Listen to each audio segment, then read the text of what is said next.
नमस्कार। अंतःपुर के कानाफूसी में आप सबों का स्वागत है।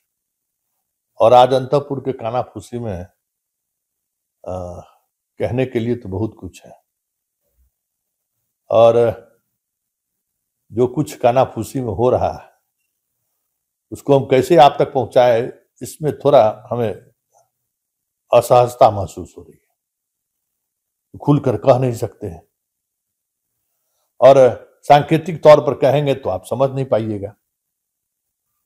बीच बीच का रास्ता हम निकालना चाहते हैं कि सांप भी मर जाए और डंडा भी नहीं टूटे। कुछ आज खबर इसी तरीके का। देखिए, टिकट लेने में तो खेल हुआ ही है, बाकी आज जो कुछ भी हुआ ना उसमें भी एगो रेट सामने आया 15 करोड़, समझ जाए। और शहर के साफ सुथरा विभाग पर चर्चा है, चापाकल गाड़ने वाला भी विभाग पर चर्चा है। अब सोच लीजिए क्या होगा इस प्रदेश में। पहले जिला में कुर्सी बिकता था, अब टिकट में कुर्सी टिकटार्थी बिकने लगा है। अब उससे ऊपर भी अब वहां भी डील होने लगा है। मतलब समझिए कि दुकान खुल गया है। इस लोकतंत्र का क्या होगा पता नहीं। हमें तो नहीं लगता है कि 100 साल भी हम इस तरीके से इस लोकतंत्र में जी पाएंगे। भारत लोकतंत्र की जननी है, लेकिन इस तरीके से लोकतंत्र अगर चलता है, अब बताइए, तो जमींदारी वाला भी जमींदारों शर्मा जाए भाई। हम तय कर दिए, बेटा मेरा जो है कुछ है भी नहीं, हम तय कर दिए कि जाके सरकार में शामिल हो जाओ। क्या कहिएगा इसको? पति पत्नी बाल बच्चा सब जितना है सब कुछ चुनाव लड़ा दीजिए, पार्टी वो बना लीजिए और उसको मंत्री बनाइए। मालदार विभाग भी मिलना चाहिए, इसके लिए दबाव भी बनाइए। मतलब खुल्ला लोकतंत्र का चिरहरण कह सकते हैं ना। महाभारत में द्रौपदी का चिरहरण की चर्चा आज भी होती है, लेकिन जो लोकतंत्र का चिरहरण इस तरीके से सार्वजनिक मंच से हो रहा है, इस चिरहरण को आप क्या कहेंगे? कि भाई ये जो कैसे कह सकते हैं, वो बन गया इस देश का प्रधानमंत्री मुरेठा वाला, कुछ उदारीकरण के रास्ते। भले आज एक दौर आया कि उनको सबसे ज्यादा गाली पड़ी हो, लेकिन देश की इकोनॉमी को जहां से जहां तक उसने पहुंचाया है उसी का हम लोग फसल काट रहे हैं। 10,000 से लेके कुछ भी दे दें पब्लिक को, जनता को 5 किलो अनाज दिए जा रहे हैं 10 साल से, फिर भी खजाना खाली नहीं हो रहा है। उसी सरदार जी का किया हुआ है। लेकिन जिस तरीके से लोकतंत्र में खेल हो रहा है, क्या कहिएगा? इस लोकतंत्र से क्या उम्मीद कर सकते हैं आप? इस मंत्री सब से क्या उम्मीद आप कर सकते हैं? वो विभाग के जब प्रभार में आएंगे तो क्या करेंगे वो? जब इन्वेस्टमेंट की बात हो रही हुई है, इन्वेस्टमेंट ही सब कुछ है, तो उसको आप क्या कहेंगे? ये अंतःपुर में आज दिन भर कानाफूसी रहा, दोपहर बाद यही कानाफूसी हो रहा है कि बताइए कैसे चलेगा ये लोकतंत्र? ऐसे ही चलेगा तो 100 साल चलेगा क्या? और एक लोकतंत्र में जी ये लोकतंत्र है कि धनतंत्र है? लोग राजा को गाली देते हैं, भाई राजा के कोख से पैदा लेने वाला ही राजा बनता था। ये अभी क्या हो रहा है? अभी नेताओं के कोख से पैदा लेने वाला जो नेता और मंत्री है और लोग बन रहे हैं, इन लोगों को तो चलिए, राजा के पुत्र को राजा बनता था तो युद्ध के मैदान में जाना पड़ता था, लड़ना पड़ता था। इन लोगों को तो कहीं जाने की भी जरूरत नहीं है। पेट से पैदा लिया, मंत्री बन गया, आराम से जिंदगी जीना है। युद्ध होगा तो सेना है ये है, कहीं गोली फायरिंग हो गया तो इसके लिए पुलिस है ये है, सब काम के लिए सब विभाग रखा हुआ ही है, हमको मौज मस्ती करना है। तो राजा जी वाले बात जो बार बार जो आलोचना के तौर पर उस राज्य को जनता के सामने लाया जाता है, इस राज्य से क्या उम्मीद आप करते हैं? खैर, इस बात को गहन बात है, इस पर तो चर्चा होते रहेगा। लेकिन आज जो वो कानाफूसी में चर्चा है, गजब, कहते न कि एक मयान में दो तलवार कैसे होगा, तो हमरा कहते हैं ना गजब का भाई। देखिए, राजनीति बिहार के तो हर लोग समझते हैं, लेकिन मिथिलांचल के लोग की जो राजनीति है ना, उसको समझना बहुत मुश्किल है भाई। हाँ, एक एक एक एक एक सब साफ। अब दोपहर से सब चिल्ला रहा है, कह रहे भाई इक्के झा रहेंगे ना,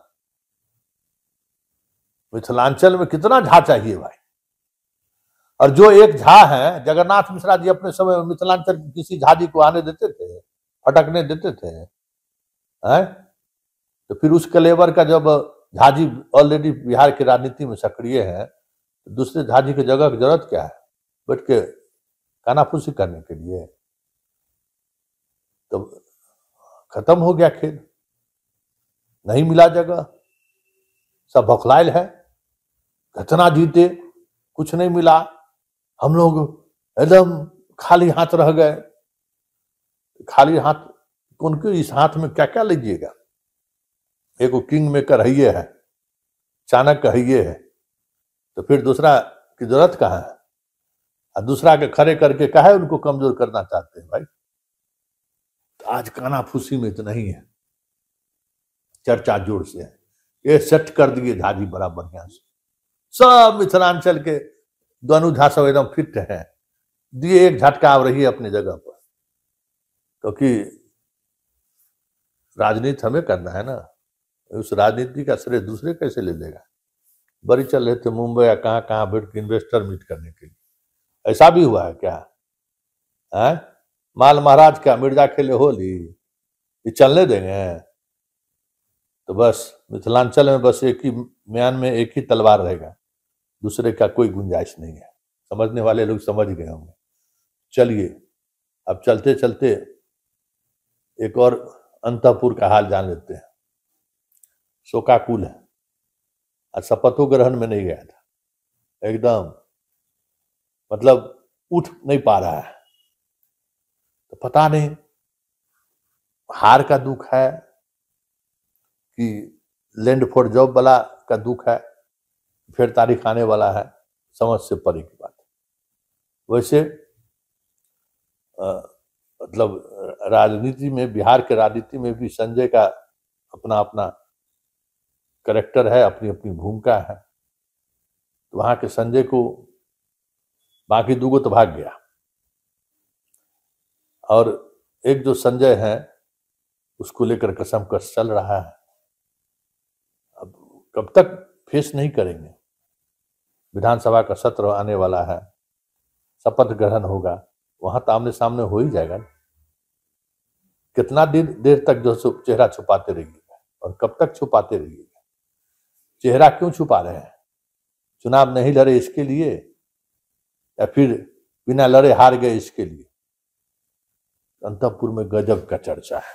आज जुलूस निकला था, आज मुर्दाबाद का नारा लगा है, लेकिन सवाल यह है कि अंतपुर ने तय कर लिया है कि हम पुत्र मोह में बंधे रहेंगे, बाकी चीजों को हम संभाल लेंगे, लेकिन पुत्र को मोह में हमें अभी उसके साथ खड़े रहना है। उसके साथ खड़े हैं। एगो झाजी थे तो भर चुनाव बाहरे रहे, ऐसा न खेला हुआ चलने देगा उनको? भाषण लिख लिख के देते थे तेजस्वी का, अब उसका जरूरत नहीं पड़ेगा। नेता प्रतिपक्ष में ही 25 गो में 35 गो में क्या होने वाला है? कितना समय मिलेगा? अब भाषण लिखने का भी जरूरत नहीं रहा, इसलिए अब झाजी को वैसे भी जरूरत नहीं है। और झाजी जब से हस्तिनापुर पहुंचे, वो अपनी उपयोगिता को बनाए रखने के बजाय थोड़ा हाई प्रोफाइल चीज सोचने लगे। तो वो हरियाणवी उनको पटकी दे दिया, और भी नालंदा वाले के माध्यम से। तू तो अभी बेहोशे है, मान भी लिए कि अब तो कोई राज्यसभा जाने लायक तो सीटों नहीं है, विधायकों नहीं है जो हम जाएंगे, तब अपना चुपचाप 2030 तक गुजारना है, गुजार ले, फिर जो होगा सो देखा ही जाएगा। ये बहुत समय है। तो संतपुर में अभी मनन हो रहा है कि कैसे क्या किया जाए, लेकिन एक चर्चा जोरों पर है कि दिल्ली वाले के साथ चलते ना तो कुछ परिणाम बेहतर होता है। यात्रा वाला अब उनको समझ में आ रहा है, क्योंकि लोग कह रहे थे कि MOI भी छूट गया और दलित तो छूट गया, सब साथ छोड़ दिया। अब फिर उसको एक जगह समेटने के लिए तो हस्तिनापुर वाले जो युवराज हैं, पद यात्रा वाले, उनकी सहयोग की जरूरत पड़ेगी, क्योंकि उसके बगैर अब नई राजनीति की कोई लकीर दिख ही नहीं रहे। वैसे एक बात तय है, अंतपुर में ये चर्चा मंत्रिमंडल के गठन के बाद खूब जोर शोर से हो रही है कि जैन जी वाला आंदोलन जो है ना, आज न कल बिहारों में होगा ही, क्योंकि मंत्रिपरिषद जो है युवाओं के भरोसे पर खरा उतरने वाला नहीं है। वैसे बिहार का युवा धर्म पर, जात पर इस तरीके से बटल है ना कि जो विशेषज्ञ ये बात सोचते हैं कि बिहार में जैन जी आ सकते, अपना तेवर दिखा सकता है, वो शायद हमको लगता है कि सब देख नहीं रहे हैं। बिहार का युवा 74 वाला युवा नहीं रहा, लेकिन फिर भी उम्मीद लोग कर रहे हैं। तो चलिए देखते चलिए। फिलहाल अंतपुर के कानाफूसी में इतना ही, इजाजत दीजिए, नमस्कार।